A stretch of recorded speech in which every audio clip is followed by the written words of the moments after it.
to mga paps. Yung audio master to. Walang brand, walang label o ano.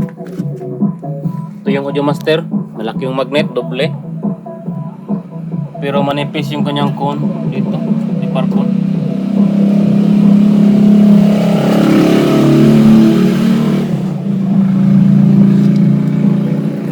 Mabigat siya.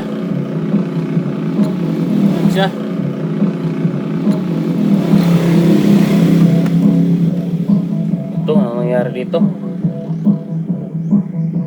Na-repair ko na to mga paps. Kasi yun na-dislocate yung voice coil niya. Kasi nga manipis lang yung ano niya.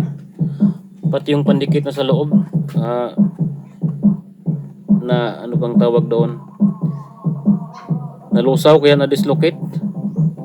Or nakalas. Kaya yung na-ano ko na-repair ko na. Bang tawag doon? Kinabitan ko ng pandikit na epoxy.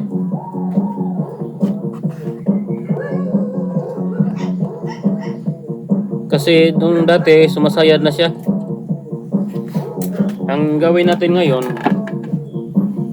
palitan ko yung mga fiberfill na yan. Ay hindi, foam lang yata yan, foam.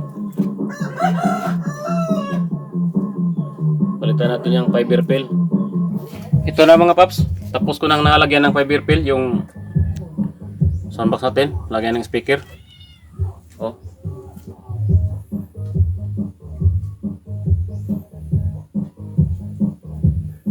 Ito yung lagayan ng speaker ng Padon.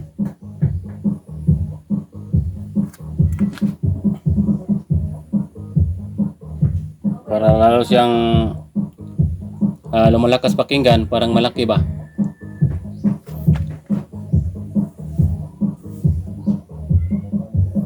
Ito yung ano, may sobra pa.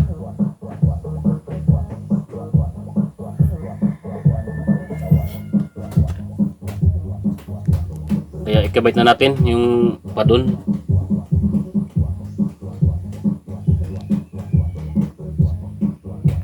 Thousand years later. At ayan, nakabit na.